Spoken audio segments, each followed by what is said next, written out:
ఇవన్నీ మంచిగా కలిపి ఒకసారి మిక్స్.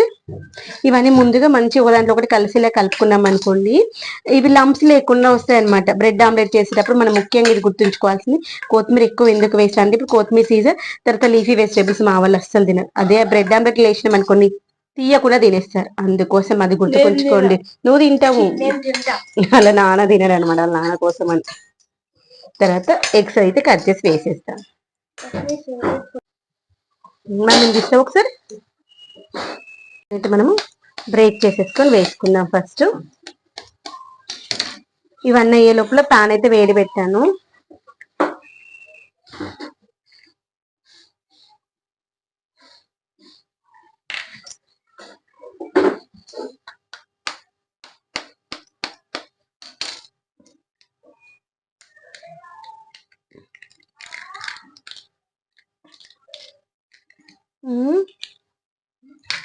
అన్నిట్లకి డబల్ డబల్ వచ్చింది.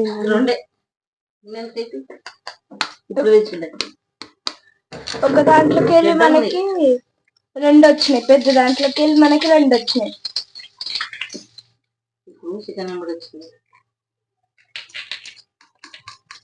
పెద్ద దాంట్లోకి వెళ్ళి 2 వచ్చినాయి. అమ్మ ఇప్పుడు నేను మిక్స్ చేస్తావా? ఎగ్ ఇలా మంచిగా మిక్స్ చేసుకోవాలన్నమాట. ఆ ఎగ్ మిక్స్ చేయడం అంటే అక్కడికి ఇష్టం, బీటింగ్ అంటే ఎగ్ బీటింగ్. అది అయ్యే లోపల మనము ప్యాన్ పైన ఆయిల్ వేసుకుందాం.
ఇప్పుడు ఈ విధంగా ఎగ్ బీట్ చేసి పెట్టేసుకున్నాం కదా, దాంట్లో మనం ఒక్కొక్క బ్రెడ్ స్లైస్ ని తీసుకొని ఇలా స్పోక్స్ తో వేసుకున్నాం మనకు ఈజీగా ఉంటుంది. స్పూన్ కంటే ఈజీగా మనం 2 సైడ్స్ కూడా దాంట్లో డిప్ చేసేసి మనం ప్యాన్ పైన ఆయిల్ వేసుకొని ఒక్కొక్క బ్రెడ్ పీస్ తీసుకొని, మనము ప్యాన్ పెద్దగా ఉందనుకో 3 to 4 వేసుకోవచ్చు అనమాట. ఒక్కొక్క దానికి